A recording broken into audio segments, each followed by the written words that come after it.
নবীজি একদিন 4 খোলাফায়ে রাশিদিন নিয়া আলীর কাছে তার কলিজার আমানত ফাতেমা রাদিয়াল্লাহু তাআলা আনহা, নবীজির কলিজা আমানত রাখবেন কার কাছে? নবী চয়েস করলেন আলীর কাছে আমানত রাখবেন, তাই রাখলেন। বিবাহের বন্ধন হয়ে গেল। হযরত আলী ফাতেমাকে নিয়া দাম্পত্য জীবন পরিচালনা করতেছেন। কোনো একদিন নবী 4 খলিফা আলীত বাসায় আবু বকর, ওমর, ওসমান সহ ফাতেমার ঘরে নবী মেহমান হলেন। চলো আমি মেয়ের ঘরে যাব। গিয়া বসলেন। নবী উপস্থিত, 4 খলিফাও পার্শ্বে। ফাতেমা বাবাকে পাইয়া এত খুশি, সব কাজ বন্ধ করে সৃষ্টি শ্রেষ্ঠ নবীর জন্য মেহমানদারি কি করবেন? নবী মধু বেশি মহব্বত করে ভালোবাসতেন। মধু নবীজির কলিজা ফাতেমা রাদিয়াল্লাহু আনহা একটা সুন্দর চমকদার পেয়ালার মধ্যে মধু নিয়া রসুলের সামনে পেশ করলেন মেহমানদারি। নবীজির সামনে মধুর পেয়ালা আসলো ফাতেমার পক্ষ থেকে। পেয়ালাটা সামনে রাখা, হঠাৎ নবী নজর করে দেখলেন একটা চিকন লম্বা চুল দেখা যায় পেয়ালার মাঝখানে, মধুর উপরে। কি চুল? কেউ কথা বলে না, সব চুপচাপ। নবী চিন্তা ভাবনা করে বলতেছেন, এই আবু বকর, দেখছেননি কিছু? কি বলে? মধুর ভিতরে নজর দেন, দিয়ে দেখে একটা চুল দেখা যায়। নবীজি বললেন, আমরা এখানে বসে আছি, একটু মন্তব্য করব আজকে। ব্রেন পরীক্ষা হবে, ব্রেনের পরীক্ষা। একজন এক একটা মন্তব্য করেন। আবু বকর করেন, ওমর করেন, ওসমান করেন, মন্তব্য করেন। তো এই মধু, পেয়ালা, চুল নিয়ে একটা মন্তব্য করেন। আবু বকর বললেন, পয়গম্বর, মন্তব্য তো আমার আখিরাতের লাইনে হবে, দুনিয়ার লাইনে না। বলে কি? বলে আমার মন্তব্য, মানুষের দিলটা হলো এইরকম পেয়ালার মতো চমকদার, আর ঈমান হলো মধুর মতো মহব্বতের মজাদার। কিন্তু ঈমানের পরে আমল করাটাই হলো চুলের মতো কঠিন। ওমর মন্তব্য করেন, ওমরে ফারুক রাদিয়াল্লাহু তাআলা আনহুর গরম। নবী, আমার মন্তব্য হলো দুনিয়ার ক্ষমতাটা হলো চমকদার পেয়ালার মতো, আর ক্ষমতার চেয়ারে বসা হলো মধুর মতো আপন মহব্বতের। কিন্তু ইনসাফ ঠিক রাইখা পরিচালনা হলো চুলের মতো কঠিন। ওসমান, আপনি মন্তব্য করেন, নবীর জামাতা। বুঝেন না? ওসমানের শ্বশুর নবী নাকি? আলীর শ্বশুর, দুইজনের শ্বশুর, আর নবীর শ্বশুর দুইজন। দেখছেন নি কোন দিক দিয়ে লাগানো? আবু বকর রসুলের শ্বশুর, ওমরও, আবার এদিক দিয়ে দুইজন বাকি, ওসমান আর আলী। রসুল হলেন এই দুইজনের শ্বশুর।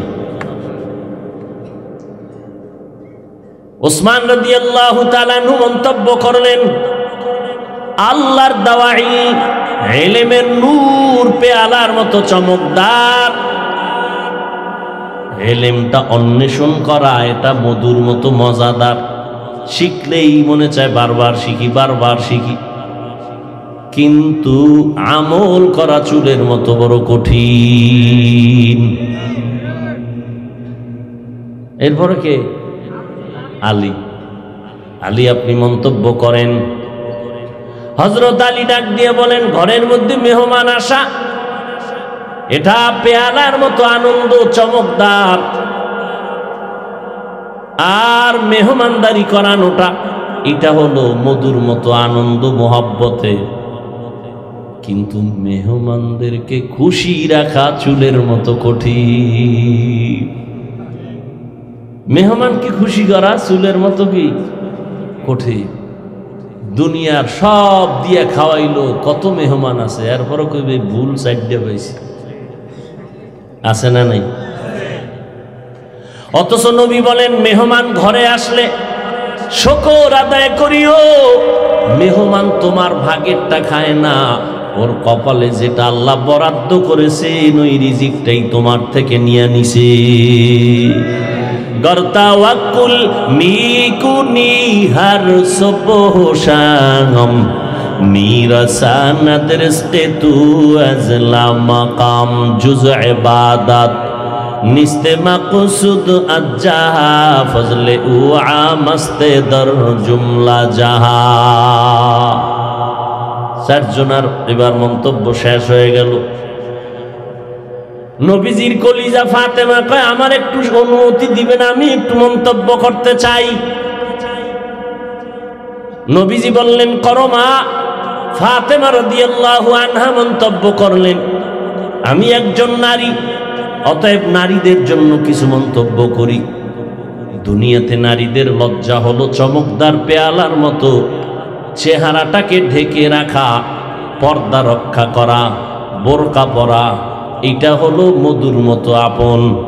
কিন্তু বেগানার নজর থেকে হেফাজত হইয়া থাকা চুলের মতো কঠিন। নবী কথা, নবীর মন্তব্য কি? নবী বলেন আল্লাহর পরিচয় লাভ করা, মারেফত অর্জন করা হলো পেয়ালার মতো চমকদার।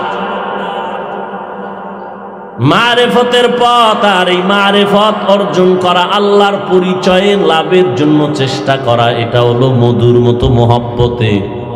কিন্তু এর উপরে মজবুত হইয়া থাকা হলো চুলের মতো কঠিন।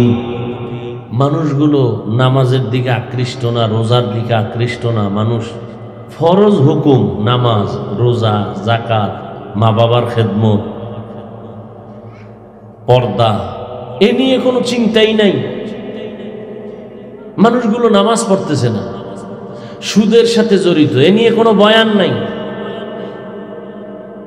ফরজ এবাদাতের, ফরজ হুকুমের বাইরে কিছু বিষয় নিয়ে আলোচনা করে উম্মতরে দলে দলে বিভক্ত করতেছে একদল হারামখুরি বাতিল ইসলামের ব্যানারওয়ালারা।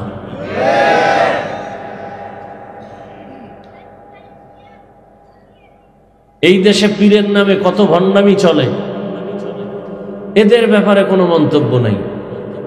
যে সমস্ত পীর আহলে হক, যাদের কাছে গেলে মানুষ নামাজি হয়, রোজাদার হয়, পর্দাওয়ালা হয়, জিকিরওয়ালা হয়, পাগড়িওয়ালা হয়, এদের বিরোধিতা করে।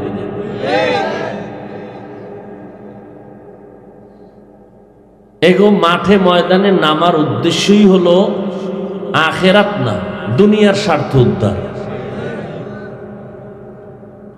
আল্লাহ এ সমস্ত বাতিলদের থেকে আমাদেরকে হেফাজত করেন। আমাকে একটু জবাব দিতে হবে আপনাদের। রসুলের যুগে বাতিল ছিল, ভণ্ড ছিল। নবীজি বাতিলের বিরুদ্ধে কথা বলেছেন, যুদ্ধ করেছেন। তাহলে বাতিলের বিরুদ্ধে কথা বলা এটা সুন্নাত। যদি বলেন গীবত, গীবত হইলেও সওয়াব, গীবত হইলেও কি, এ হলো রসুলের আদর্শ হিসাবে সুন্নত, কোরআনের আইনে ফরজ।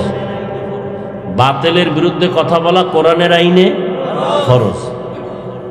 অনেকে বলবে এই বয়ান করলো না গীবত করলো। গীবত করা হারাম, 1000 কোটি বার হারাম। জেনা করার থেকেও শাস্তি বেশি, মারাত্মক, রসুলের হাদিস। এরপরেও 4 কারণে গীবত করা ওয়াজিব, না করলে গুনাহ হবে। এর মধ্যে এক কারণ, যারা ইসলামের ব্যানার নিয়ে মানুষের উম্মতের ঈমান ধ্বংস করতে চায়, এদের পরিচয় উম্মতের কাছে তুলে ধরে সতর্ক করা, গীবত হলেও এতে সওয়াব হবে।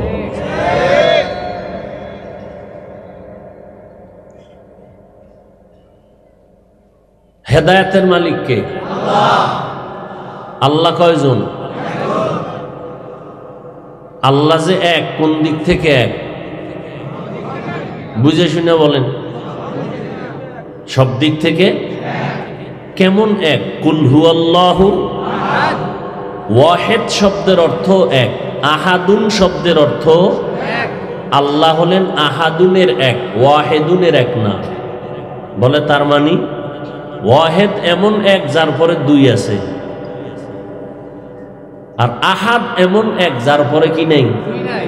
আল্লাহ এমন এক যার কোনো সমান নাই, যার ক্ষমতার মতো কারো ক্ষমতা। হেদায়েতের মালিক দুনিয়ার আর কারো কাছে হেদায়েতের মালিকানা নাই। আল্লাহর জিনিসটাকে আর একজনকে দিলে এটা আল্লাহর সাথে অংশীদার বানানো হইল না, এর নাম শিরিক। এই আকামটা যারা করবে এদের নাম মুশরিক। আল্লাহ বলেন আমাই ইউশরিক বিল্লাহ ফাকাদ হারামাল্লাহু আলাইহিল জান্নাহ, যারা শিরিক করবে এদের জন্য জান্নাত হারাম। তাহলে হেদায়েতের মালিক পীর, বক্তা, নবী? নবীদের কাছে যদি আল্লাহ হেদায়েতের চাবি দিতেন, নূহ নবী সন্তান কেনানকে হেদায়েত দিতে পারতেন? পারছে? পারেন। হেদায়েতের চাবি যদি ইব্রাহিম নবীর হাতে আল্লাহ দিতেন তো বাবা আজরকে হেদায়েতে নিতে পারতেন? পারছেন? পারেন নাই। হেদায়েতের চাবি যেই নবীর এত গুণগান চলতেছে গাইতেছি সেই নবীর হাতেও নাই। যদি থাকতো চাচা আবু তালিবকে কালেমা পড়ানোর জন্য নবী চেষ্টা কম করেন নাই। কালেমা পড়েছে? আল্লাহ আয়াত নাজিল করেন ইন্নাকা লা তাহদি মান আহবাবতা ওয়ালাকিন্নাল্লাহা ইয়াহদি মান ইয়াশা। নিশ্চয়ই হে নবী আপনি কাউকে হেদায়েতের মালা পরাতে পারবেন না, ওয়ালাকিন আমি আল্লাহ যদি চাই তাহলে সম্ভব। আমি আল্লাহ যদি না চাই দুনিয়ার সব নবী পয়গম্বর চাইলেও হবে না। আল্লাহ চাইলে সব হবে, বান্দা চাইলে কিছুই। হ্যাঁ, বান্দা চাইলে সব হবে যদি বান্দার চাওয়াটা আল্লাহর চাওয়ার সাথে মিলে যায়। হাদিস শরীফে আছে, সহিহ হাদিস, নবী বলেন আল্লাহর কিছু বান্দা আছে দুনিয়াতে এত প্রিয়। কার কাছে প্রিয়? এই বান্দাগুলো গাঞ্জা খায়, আল্লাহর কাছে এত প্রিয়। মদখোর, আল্লাহর কাছে বেশি প্রিয় বান্দা সুদখোর, ঘুষখোর, বেনামাজি, বেপরদাওয়ালা, আল্লাহর কাছে এত প্রিয়। ওই বান্দারা যখন কসম খায় লাউ আকসামা আলাল্লাহ লা আবাররা, যদি কয় কসম খাই এখন বৃষ্টি হবে, আল্লাহ। আচ্ছা, আল্লাহ এক না? আল্লাহর কাছে সব থেকে মোহাব্বতের বস্তু, মোহাব্বতের জিনিস কারা বলতেন পারেন আপনারা? মোহাব্বতের প্রাণী কারা? ফেরেশতা, জিন, কারা? আর এই মানুষের মধ্যে যারা আল্লাহকে নিয়ে অল টাইম থাকে এরা আরো প্রিয় না? তো এই প্রিয় কেউ যদি আল্লাহর কাছে কিছু চায় আল্লাহ দিবেন না? সহজ কথা। এরা যদি বলে এখন বৃষ্টি হবে না, আল্লাহ কয় আমি দিব না। এই বরিশালের ইতিহাস তো বহুত, আল্লাহওয়ালাদের জমিন, বৃষ্টি নাই, দোয়া মোনাজাত দিয়ে কইছে আল্লাহ বৃষ্টি দাও, চাইতে দেরি, সাথে সাথে বৃষ্টি হতে আর দেরি। ওই হাদিস অনুযায়ী কিয়ামত পর্যন্ত বিশেষ বান্দা থাকবে জমিনে, এদেরকে আল্লাহ বিশেষ পাওয়ার দান করেন তাকওয়ার কারণে। হেদায়েতের মালিক বয়ান হেদায়েতের মালিক না, বক্তা হেদায়েতের মালিক না। আমরা তো নাম্বার ছাড়া মানুষ, সিরিয়ালের বাইরে। যারা সিরিয়ালের মানুষ, যাদের বয়ানে মানুষের কলবের পরিবর্তন হয়ে যাইত, মাত্র 20 মিনিট 30 মিনিটের বয়ানে, এরা তো জমিন থেকে সব চলে গেছেন। আমরা এখন ছায়াহীন অবস্থায় আছি, মুরব্বি হারা।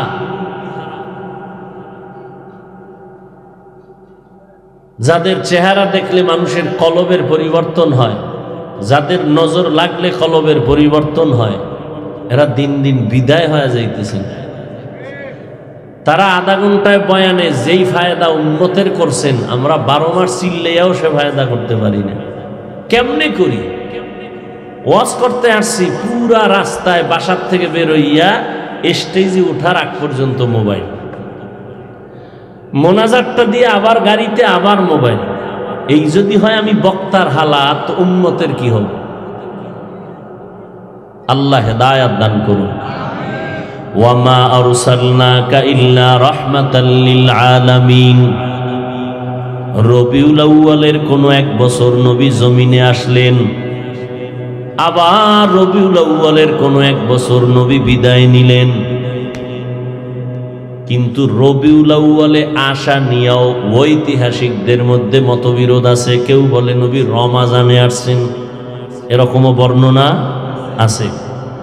কেউ বলেন নবী 8 তারিখ আসছেন, 11 তারিখ, কেউ বলেন 12 তারিখ, কেউ বলেন 17 তারিখ।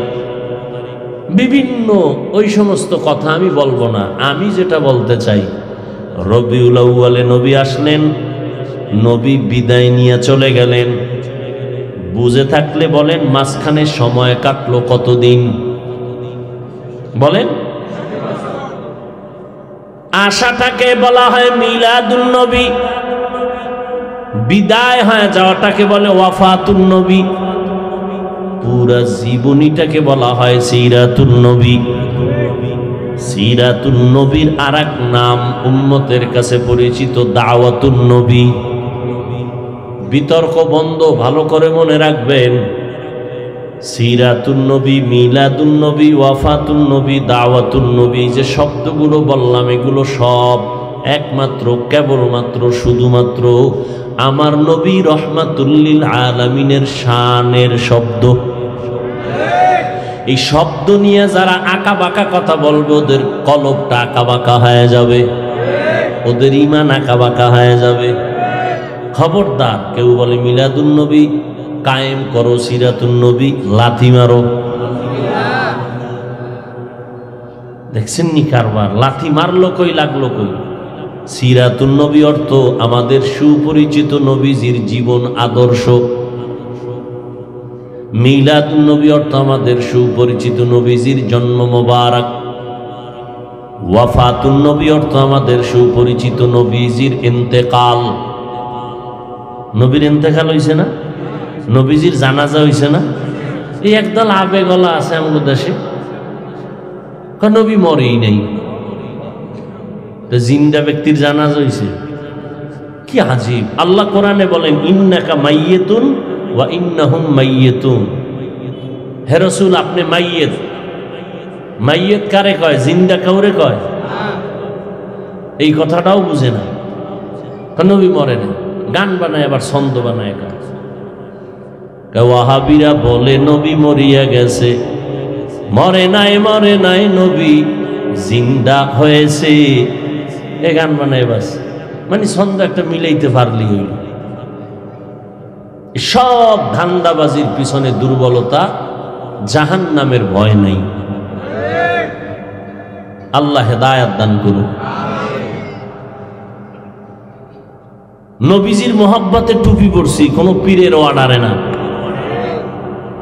আল্লাহকে খুশি করার জন্য রসুলের আদর্শ মানতে গিয়া দাড়ি রেখেছি, টুপি পরেছি, লম্বা জামা পরেছি, হালাল খাই, পর্দা করি, নামাজ পড়ি। আমরা হইলাম ভণ্ড আর সুদখোর, এরা হইল আশেকে রসুল না? এরকমই তো চলছে দুনিয়া। আল্লাহ হেদায়াত দান করুন। মদিনার নবী বলেন আমি দুনিয়াতে আসছি, রবিউল আউয়ালে গেলাম আর আইলাম, যে মাসেই হোক না কেন আমি একবার আসছি, একবার গেলাম। 63 বছর হায়াতের সীমানা। উম্মতের জন্য এখান থেকে কি গ্রহণ করবা, কি নিয়ে নবী আসছেন, কি উম্মতের জন্য দিয়ে গেছেন, এগুলো ধরে রাখো। চালাকি কম করবা। সাহাবায়ে কেরাম কথা কম বলতেন, আমল বেশি করতেন। নবী এমন এক সময় মক্কা নগরীতে আসছেন, যেই সময় মক্কার মানুষ পৃথিবীর নিকৃষ্ট খারাপ। এক খারাপ হলো ওরা নারীদের পছন্দ করে না, বিধবা নারী পছন্দ করে না, সমাজের বোঝা মনে করে। আর এক খারাপ হলো কন্যাদের পছন্দ করে না। কন্যা হলে বাবার মাথা নত হয়ে যায়, সমাজে মুখ দেখায় না। লজ্জায় পড়িয়া অনেক বাবা নিজের আপন মেয়ে জ্যান্ত দাফন করে ফেলতো, বালুর মধ্যে, পাথরের মধ্যে, পাহাড়ের মধ্যে। এতটা লজ্জা। আর ছেলে হইলে ঈদের মতো আনন্দ করত, ঈদের আনন্দ। আল্লাহ নবী জমিনের মধ্যে আসছেন উত্তম আদর্শ নিয়া। যখন আমার নবী উত্তম আদর্শগুলো উম্মতের উপহার দিয়েছেন, নবীর আদর্শ যখন মক্কার মানুষ গ্রহণ করল, 10 বছরের সন্তান। কালকে কিতাবে দেখলাম কেউ বলেছেন না 7 বছরের সময় হযরত আলী রসুলের চাচাতো ভাই আবু তালিবের সন্তান, নবীর হাতে গিয়া কালেমার দাওয়াত গ্রহণ করেছেন। 7 বছর থেকে 10 বছরের মধ্যে, কেউ বলেছেন 12 বছর। ওই আলীর আল্লাহ এত সম্মান দান করেছেন।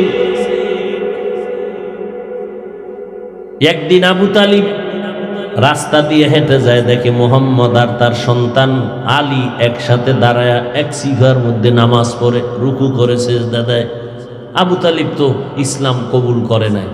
দেখে গাই তোরা কি কারবার শুরু করলি? ছেলেরা কয় তুই কি শুরু করলি? কয় আমি তো মুহাম্মদ ভাইয়ের আদর্শ গ্রহণ করতেছি। না সুন্দরই লাগতেছে, কিন্তু বাপ দাদার কারণে পারতেছি না আমি। আল্লাহ নবী হযরত আলীর জন্য কলিজা ভরে দোয়া করলেন। এমন দোয়া দিলেন, নবী বলেন আনা দারুল হিকমা ওয়া আলীউন বাবুহা। আমি হলাম, আমি মুহাম্মদ হলাম ইলম ও হিকমতের ঘর, আর এই ঘরের দরওয়াজা হলো হযরত আলী। ইলমের ঘর নবী, দরজাকে ইলমেরা এজাজ করদান বেহিসাব, খলকেরা দাদান জবাবে বাসওয়াব, হক না দারব দোস্তে খলকা জারেরা, নিস্তে ই খসলত একে দিনদারেরা। নবীজির মোহব্বতের দোয়াটা পেয়ে গেলেন হযরত আলী। এজন্য প্রতি জুমায় খতিব সাহেব আলীর ব্যাপারে বলেন ওয়া আকযাহুম আলী। আলী হলো এত বিচক্ষণ, কঠিন কঠিন জিনিসের ফয়সালা আলী দিয়েছেন। আর এই আলীর ফয়সালাকে নবী মেনেছেন, আলীর ফয়সালা আবু বকর মেনেছেন, আলীর ফয়সালা ওমর মেনেছেন, আলীর ফয়সালা ওসমান মেনেছেন রাদিয়াল্লাহু আনহুম আজমাইন। নবীজি একদিন 4 খোলাফায়ে রাশিদিন নিয়া আলীর কাছে তার কলিজার আমানত ফাতেমা রাদিয়াল্লাহু তাআলা আনহা, নবীজির কলিজা আমানত রাখবেন কার কাছে? নবী চয়েস করলেন আলীর কাছে আমানত রাখবেন, তাই রাখলেন। বিবাহের বন্ধন হয়ে গেল। হযরত আলী ফাতেমাকে নিয়া দাম্পত্য জীবন পরিচালনা করতেছেন। কোন একদিন নবী 4 খলিফা আলীত বাসায়, আবু বকর ওমর ওসমান সহ ফাতেমার ঘরে নবী মেহমান হলেন। চলো আমি মেয়ের ঘরে যাব।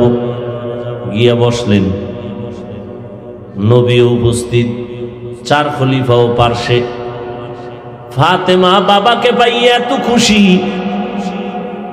সব কাজ বন্ধ করে সৃষ্টির শ্রেষ্ঠ নবীর জন্য মেহমানদারি কি করবেন? নবী মধু বেশি মহব্বত করে ভালোবাসতেন, মধু। নবীজির কলিজা ফাতেমা রাদিয়াল্লাহু আনহা একটা সুন্দর চমকদার পেয়ালার মধ্যে মধু নিয়া রসুলের সামনে পেশ করলেন মেহমানদারি। নবীজির সামনে মধুর পেয়ালা আসলো ফাতেমার পক্ষ থেকে। পেয়ালাটা সামনে রাখা, হঠাৎ নবী নজর করে দেখলেন একটা চিকন লম্বা চুল দেখা যায় পেয়ালার মাঝখানে, মধুর উপরে কি চুল। কেউ কথা বলে না, সব চুপচাপ। নবী চিন্তা ভাবনা করে বলতেছেন, এই আবু বকর, দেখছেননি কিছু? কি বলে? মধুর ভিতরে নজর দেন, দিয়ে দেখে একটা চুল দেখা যায়। নবীজি বললেন, আমরা এখানে বসে আছি, একটু মন্তব্য করব আজকে, ব্রেন পরীক্ষা হবে, ব্রেনের পরীক্ষা। এক একজন এক একটা মন্তব্য করেন। আবু বকর করেন, ওমর করেন, ওসমান করেন, মন্তব্য করেন। তো এই মধু পেয়ালা চুল নিয়ে একটা মন্তব্য করেন। আবু বকর বললেন, পয়গম্বর, মন্তব্য তো আমার আখিরাতের লাইনে হবে, দুনিয়ার লাইনে না। বলে কি? বলে আমার মন্তব্য, মানুষের দিলটা হলো এইরকম পেয়ালার মতো চমকদার, আর ঈমান হলো মধুর মতো মোহাব্বতের মজাদার। কিন্তু ঈমানের পরে আমল করাটাই হলো চুলের মতো কঠিন। ওমর মন্তব্য করেন, ওমরে ফারুক রাদিয়াল্লাহু তাআলা আনহুর গরম। নবী আমার মন্তব্য হলো, দুনিয়ার ক্ষমতাটা হলো চমকদার পেয়ালার মতো, আর ক্ষমতার চেয়ারে বসা হলো মধুর মতো আপন মোহাব্বতের। কিন্তু ইনসাফ ঠিক রাইখা পরিচালনা হলো চুলের মতো কঠিন। ওসমান, আপনি মন্তব্য করেন, নবীর জামাতা, বুঝেন না? ওসমানের শ্বশুর নবী নাকি? আলীর শ্বশুর, দুইজনের শ্বশুর, আর নবীর শ্বশুর দুইজন। দেখছেন নি কোন দিক দিয়ে লাগানো? আবু বকর রসুলের শ্বশুর, ওমরও, আবার এদিক দিয়ে দুইজন বাকি, ওসমান আর আলী। রসুল হলেন এই দুইজনের শ্বশুর। ওসমান রাদিয়াল্লাহু তাআলা আনহু মন্তব্য করলেন, আল্লাহর দাওয়াই ইলমের নূর পেয়ালার মতো চমকদার। ইলমটা অন্বেষণ করা, এটা মধুর মতো মজাদার, শিখলেই মনে চায় বারবার শিখি, বারবার শিখি। কিন্তু আমল করা চুলের মতো বড় কঠিন। এরপরে কে? আলী। আলী, আপনি মন্তব্য করেন।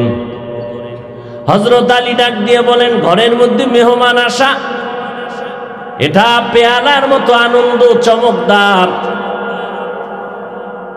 আর মেহমানদারি করানোটা এটা হলো মধুর মতো আনন্দ মোহাব্বতে। কিন্তু মেহমানদেরকে খুশি রাখা চুলের মতো কঠিন। মেহমানকে খুশি করা চুলের মতো কি কঠিন। দুনিয়ার সব দিয়ে খাওয়াইলো, কত মেহমান আছে, এরপরও কইবে ভুল সাইডে পাইছি, আছে না নাই? অথচ নবী বলেন, মেহমান ঘরে আসলে শুকর আদায় করিও। মেহমান তোমার ভাগেরটা খায় না, ওর কপালে যেটা আল্লাহ বরাদ্দ করেছে ওই রিজিকটাই তোমার থেকে নিয়ে নিছে। গর্তাওয়াকুল মিকুনি হার সবহশাম মিরাসানাদ রিজকে তু আজলা মাকাম জুজ ইবাদত নিস্তে মাকসুদ আজ্জাহা ফজলে উ আমস্তে দর জুমলা জাহা। চারজনের এবার মন্তব্য শেষ হয়ে গেল। নবীজির কলিজা ফাতেমা কয়, আমার একটু অনুমতি দিবেন, আমি একটু মন্তব্য করতে চাই। নবীজি বললেন, করো মা। ফাতেমা রাদিয়াল্লাহু আনহা মন্তব্য করলেন, আমি একজন নারী, অতএব নারীদের জন্য কিছু মন্তব্য করি। দুনিয়াতে নারীদের লজ্জা হলো চমকদার পেয়ালার মতো চেহারাটাকে ঢেকে রাখা, পর্দা রক্ষা করা, বোরকা পরা, এটা হলো মধুর মতো আপন। কিন্তু বেগানার নজর থেকে হেফাজত হইয়া থাকা চুলের মতো কঠিন।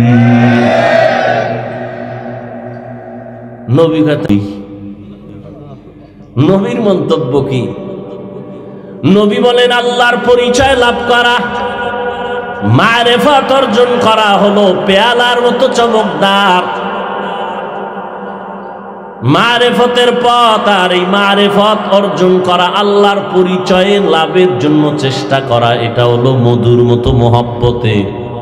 কিন্তু এর উপরে মজবুত হইয়া থাকা হলো চুলের মতো কঠিন। এত সুন্দর একটা মজমা, এইটা মিস করে কেমনে? জিবরাইল আইসা হাজির। জিবরাইল আইসা কয়, নবী এত সুন্দর মজার অনুষ্ঠান, আমাকেও একটু সুযোগ দেন, আমি কিছু বলি। নবী বললেন, বলেন। জিবরাইল আমিন মন্তব্য করলেন, পয়গম্বর আমার মন্তব্য হলো আল্লাহ তাআলার রাস্তা, এটা হলো চমকদার পেয়ালার মতো। আল্লাহর পথ, ওয়াজ মাহফিল আল্লাহর পথ, মাদ্রাসা মসজিদ আল্লাহর পথ, মানুষের উপকারের জন্য কাজ করে, এটা আল্লাহর পথ। আল্লাহর পথে খরচ করা, এটা মধুর মতো আনন্দ। কিন্তু আল্লাহকে রাজি কইরা মজবুত থাকা হলো চুলের মতো কঠিন। যারা দান টান করে খুব আনন্দে করে না? করে আনন্দে, বাহা বাহা বাহা বাহা পাবে। আল্লাহর জন্য মজবুত হইয়া থাকা বড় কঠিন, যে দানটা আল্লাহর জন্যই করেছে, আমারে মোবারকবাদ দিও না। যা দেওয়ার কে দিবেন? আল্লাহ দিবেন। আল্লাহ জিবরাইলের ডাকছে, তুমি যখন কইছো তা আমি আর বাদ থাকি কেন? আমি আল্লাহ একটা মন্তব্য করি, শেষ আমার মন্তব্য। সারা দুনিয়ার মানুষের জন্য আমি বানায় রাখছি জান্নাত। ওই জান্নাতটা চমকদার পেয়ালার মতো, এত সুন্দর। আর ওই জান্নাতের মধ্যে ঢুইকা বসে থাকা বড় মধুর মতো মজা। কিন্তু জান্নাত পাওয়ার আমল করাটা চুলের মতো বড় কঠিন। তুকু যাও সুন্নতে আহমদ কুজা পা মুহাম্মদ कैबुअत निस्बत रामन अहब्बा सुन्नती कौले रसूल मजदाए काना माई हम कुन कबूल। सारा रात बयान शुने कि लाभ होबे? ओ आल्लाहर बान्दारा, महामारी करोना गेल, करोनार थेकेओ जेन आमार काछे लागे आरो भयंकर डेंगू, आरो कत भयंकर गजब आल्लाहर कुदरते आछे जाना नाई। किन्तु बांगाली एखोनो तो सोजा हইল ना। ওই করোনার আগেও বেনামাজি, এখনো বেনামাজি। এই ময়দানে এত মানুষ এই বৃষ্টির মাঝে, কিন্তু বহু আশিকে রাসূল পাওয়া যাবে আজকে ফজর পড়েন নাই, জোহর পড়েন নাই, আসর পড়েন নাই, মাগরিব পড়েন নাই, এশা হইছে, এশার নামাজ হয় নাই। মোনাজাতের পরে বলা হবে সবাই থাকবেন, নামাজটা পড়ে যাবেন। দু চারজন সারা আর আল্লাহর বান্দা পাওয়া যাবে না। মকুন সুসুতি নামাজে পাঞ্জে গানা ফাওয়াইলুল লিল মুসাল্লিনাল্লাযিনা মুমিনারা ইনামাজে ইমদাদে দা ইস্তাঈনু আয়াতে কুরআন। নামাজ লাগবে নাকি লাগবে না? কয় ওয়াক্ত? সপ্তাহে কয় দিন? শুক্রবার দিন না প্রতিদিন? কপাল পোড়া মুসলমান শুক্রবার যায়, কই যায়? মসজিদে। কোন টাইমে? জুমার টাইমে। ভিড়, জায়গা নাই। কমিটি বলে এই টাকা দাও, মসজিদ বড় করা লাগবে। একতলা, দুইতলা, তিনতলা রাস্তাঘাট ফিল আপ হয়ে গেছে, এত মানুষ এত মানুষ। এরা কইতো নাইলো, সব ফাত্রার জঙ্গল থেকে আইছে, একজন এলাকার মানুষ না, ঠিক না? কি এলাকা? এরা ফজরে কইছিল। আবার জুমার নামাজটা পুরো পড়লো না, দেখছেন নি কারবার? ধান্দাবাজি কারে কয়? সালামটা ফিরাইতে দেরি, এমন দৌড় দিছে, বাসায় গিয়ে দেখে আর একজনের জুতা নিয়ে এসে ধরা খাইলে কয় টেস্ট করলাম, ঠিক নি? কোন কোন আলেমরা কইছে 2 রাকাত ফরজ নামাজের আগে সুন্নত না পড়লেও হবে। কোন কোন সুবিধাবাদী টুপিওয়ালা কইছে, কিন্তু সালামের পরের 4 রাকাত সুন্নত পড়তেই হবে, না পড়লে গুনাহ হবে। সালামটা ফিরানোর পরে মসজিদ ফুল খালি। গ্রাম এলাকায় কিছু মানুষ থাকে মাঝে মাঝে, যদি দেখে ইমাম সাহেবের পাশে জেলাফির পোটলা আছে, তখন সুন্নত টুন্নত পড়ে। আফসুস, তাহলে 2 রাকাত ফরজ পড়লো, এর কিছু সওয়াব, 4 রাকাত সুন্নাত না পইরা কিছু গুনাহ নিয়ে বাড়ি গেল। এ হলো কপাল পরার পরিচয়। নবীজি বলেন, বাইনাল আবদি ওয়া বাইনাল কুফরি তারকুস সালাহ। নামাজ পড়া না পড়ার ব্যবধান হলো কাফের আর মুমিন। মুমিনেরা নামাজ ছাড়ে না, বেঈমান নামাজ পড়ে না। নবী বলেন, কিয়ামতের ময়দানে বেনামাজীদের হাসর হবে কারুন, ফেরাউন, হামানের সাথে। নামাজ ছেড়ে দেওয়ার কোনো সুযোগ নাই। দাঁড়াইয়া পড়তে না পারো, বৈশা নামাজ পড়িও, নামাজ ছাড়া যাবে না। বৈশাও যদি না পারো, শুয়ে শুয়ে ইশারায় পড়ো, তারপরও নামাজ ছাড়া যাবে না। কত কঠিন নামাজের ব্যাপারে, অথচ নামাজের খবর নাই। মদিনার নবী বলেন, ও আব্বা আম্মা যারা হয়েছ, 7 বছর বয়সের সন্তানটারে নামাজের মুসাল্লায় দাঁড় করাও। 10 বছর যখন হবে শাসন করিয়া হলো নামাজ পড়াও। ছোট থেকে যদি কন্ট্রোলে না রাখো, বড় হলে আর কন্ট্রোলে রাখতে পারবা না। কয়েক মাস আগে ঢাকা জেলা বাড্ডা থানা, ওই গুলশানের পাশে বড় বাবায় মারা গেল, বড় 2টা সন্তান রেখে, অনেক টাকার মালিক হইয়া। সন্তান 2টা বাবার লাশ সামনে রাইখা, বাবার টাকা পয়সা নিয়ে ঝগড়া করে 24টা ঘন্টা কাটাইলো। একটা ছেলেও বাবার লাশ দাফনের চিন্তাও করলো না। লাশ পড়ে রইছে, 2 ভাই ঝগড়া করে সম্পদ ভাগাভাগি নিয়ে 24 ঘন্টার মধ্যে লাশের দিকে দোনো ভাই তাকাইলই না। এমন কুলাঙ্গার সন্তানের বাবা দাবি করে লাভ কি? এমন কুলাঙ্গার সন্তান জমিনে রেখে গেলে কি লাভ? এরে পর্দার আড়ালের আম্মা জান, নবীজি আমার রহমতের নবী দুনিয়াতে আসলেন, সব কালো আইনগুলো বাদ দিয়ে দিলেন। যেই মক্কার নিকৃষ্ট চরিত্রের মানুষগুলো নারীদের পছন্দ করে না, নবী আসিয়া বন্ধ করায় দিলেন।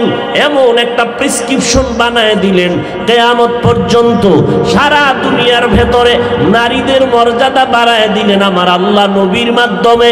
এত পরিমাণ বাড়াইছেন, কিয়ামত পর্যন্ত দুনিয়ার আর কেউ বাড়ানোর কোনো রাস্তা নাই। কোন দুনিয়াদার নষ্ট নারীদের দুশ্মন স্বার্থলোভী যদি বলে আমরা নারীর সম্মান বাড়াবো নতুন করে, খোদার কসম নারীর সম্মান আর হবে না। চালাকি করলে হবে নারীদের অপমান। বিধবা নারীর সম্মান আল্লাহর নবী বাড়াইলেন কেমনে? 25 বছরের যুবক আমার নবী, শ্রেষ্ঠ নবী, শক্তির কোনো সীমানা নাই। আল্লাহ আবার এক্সট্রা আলাদা 100 বীর পুরুষের শক্তি নবীকে আলাদা দিছেন। কয়শো? নবী হিসাবেই তো শক্তি আলাদা, আবার আরো 100 বীর পুরুষের শক্তি রসুলকে আলাদা দিছেন। বয়সটা কত? ঠিক সেই সময় 40 বছরের নারী খাদিজার থেকে প্রস্তাব আসলো, আমার 2 জন স্বামী বিদায় হয়েছে, তৃতীয় স্বামী আমি আপনাকে বানাতে চাই। আল্লাহর আইন এসে গেল, বিধবা নারীকে মক্কার চরিত্রহীন মানুষগুলো পছন্দ করে না। সৃষ্টির শ্রেষ্ঠ নবী আপনি বিয়া করে প্রমাণ করেন নারীর মর্যাদা ইসলাম দিতে পারে, কোন বেঈমান দিতে পারে না। আল্লাহর নবী নারীর মর্যাদা রক্ষা করলেন। এরপরে খাদিজা রাদিয়াল্লাহু আনহার থেকে নবীজির 4টা কন্যা তৈরি হলো, সৃষ্টি হলো। কয়জন? 4 কন্যা। খাদিজা রাদিয়াল্লাহু আনহার গর্ভ থেকে আসছে 4 কন্যা। নবী বলেন আমার কোনো ছেলে নাই, আমি 4 কন্যার বাবা। এই মক্কার মানুষ, তোমরা কন্যা পছন্দ করো না, ছেলে পছন্দ করো। শুধু তাই না, এখন এই জমিনের মধ্যে কত মুসলমান ছেলে হইলে খুশি হয়, মেয়ে হইলে বউয়ের সাথে কথাই বলে না। নাই? বউর কথা বলো না কেন? জুতার বাড়ি দিলে তো তোমারে দেওয়া দরকার, বউয়ের দোষ কি? বউ তো তোমার আমানত, হেফাজত করছে, তারে পুরস্কার দাও। বউয়ের কোনো দোষ নাই, আসলে দোষ কিছুই না। আল্লাহ বলেন সব ক্ষমতা কার? লিল্লাহি মুলকুস সামাওয়াতি ওয়াল আরদ ইয়াহাবু লিমান ইয়াশাউ ইনাসা ওয়া ইয়াহাবু লিমান ইয়াশাউ যুকুর আও ইউযাওবিজুহুম যুকরানা ওয়া ইনাসা ওয়া ইয়াজআলু মান ইয়াশাউ আকিমা ইন্নাহু আলীমুন কাদির। আল্লাহ বলেন আসমান জমিনের মালিকানা আমার হাতে। আমি আল্লাহ চাইলে কাউকে ছেলে দেই, কাউকে মেয়ে দেই, কাউকে দোনোটাই দেই, কাউকে আমি কোনোটাই দেই না। ক্ষমতা কার? তুমি মনে করতেছো ছেলে হইলে আমার কপাল, ভাগ্যের চাকা খুলে যাবে। না, ওই ছেলের দ্বারা তোমার জেলখানায়ও পয়সা মরা লাগতে কি প্রমাণ আছে না নাই? বরং মেয়ে হইছে, শুকর আদায় করো। নবী বলেন একটা কন্যার বাপ হইছো, একটা জান্নাতের মালিক। বান্দা তুমি 2টা কন্যা পেয়েছো তো তুমি জান্নাতের 2 দরজার মালিক। 3 কন্যা পেয়েছো, জান্নাতের 3 দরজার মালিক। এক বাবায় কন্যা পাইয়া খুশি, আমি জান্নাতের মালিক। মাইয়ারে বানাইছে গ্রামীণ ব্যাংকের মালিক। এরকম বাপ নাই? নবী বলেন জান্নাতের মালিক আমি, 4 কন্যার বাবা। কন্যা পাইয়া নবী খুশি। ও উম্মতেরা, আমি কন্যা পাইলাম, ছেলে পাই না। আল্লাহ দিছিলেন ছেলে, তাও নিয়ে গেছেন। আমি কন্যা পায়া খুশি। আমার জমিনের মধ্যে কন্যাদের মর্যাদা আল্লাহ বাড়ায় দিলেন। এরে নবীর উম্মতের দল যদি ফাতেমা রাদিয়াল্লাহু আনহার মতো চরিত্র ঠিক রাখিয়া বিবাহের পাত্রে উঠাইয়া দিতে পারো, তাহলেই তুমি জান্নাতের মালিক। নবীর আদর্শে কন্যার সন্তানের মর্যাদা আল্লাহ বাড়ায় দিলেন। কিয়ামত পর্যন্ত নারীর যে বাড়ানো আছে কেউ কমাতে পারবে, আলাদা কেউ বাড়াতেও পারবে না। অতএব নবীর উম্মতেরা, ওই নবীর রেখে যাওয়া আদর্শ, নবী বলেন আমি 2 জিনিস রেখে গেলাম, ধরিয়া রাখলে সম্মানও যাবে না, ঈমানও যাবে না, কোরআন আর সুন্নাত।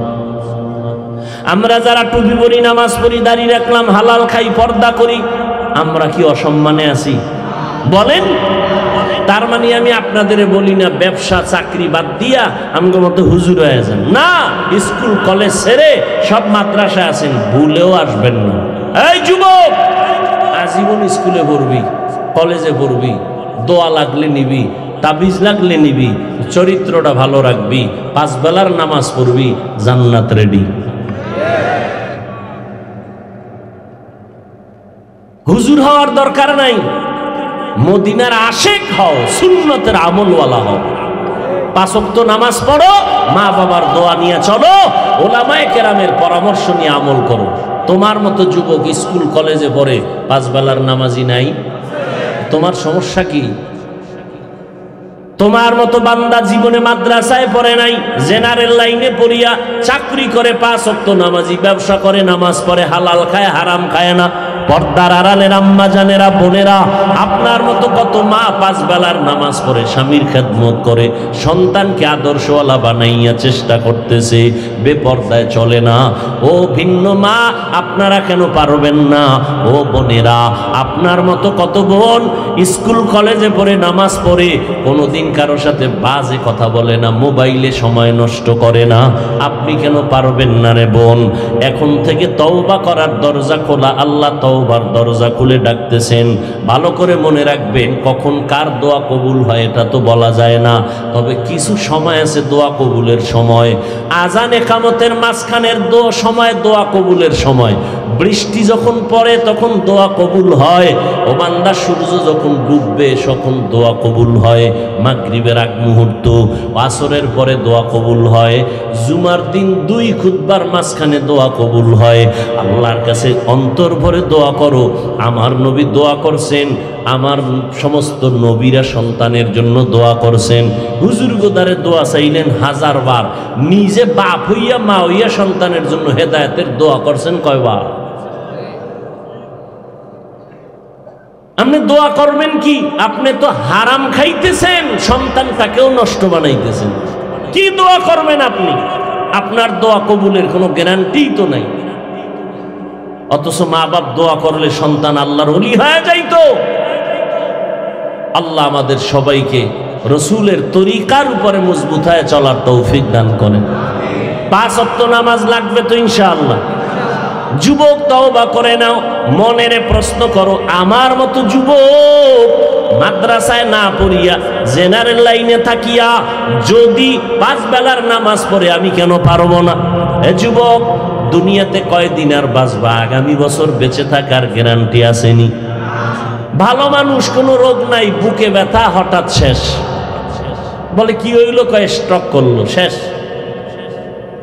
অতএব এখনো তওবা করে নাও, মনে মনে আল্লাহর কাছে তওবা করো। আর মা বাবা থাকলে দোয়া নিও, মা তুমি দোয়া করে দাও, আমি আর গুনাহ করব না, আমি আর কারো ইজ্জতের উপর আক্রমণ করব না, ওলামায়ে কেরামের বিরোধিতা করে গুনাহগার হব না, মা বাবা তোমাদের সাথে বেয়াদবি করব না, নবীর সুন্নাত অনুযায়ী নিজে চলবো, আর 5 ওয়াক্ত নামাজ পড়ব। মা যদি মাথায় হাত দিয়ে দোয়া করে দেয় সাথে সাথে কবুল হয়ে যাবে। আর জীবনে মা বাবারে কষ্ট দিবা না, বরদোয়া নিবা না, ওলামায়ে কেরামের পরামর্শ নিয়ে নবীর তরিকা মেনে চলবা।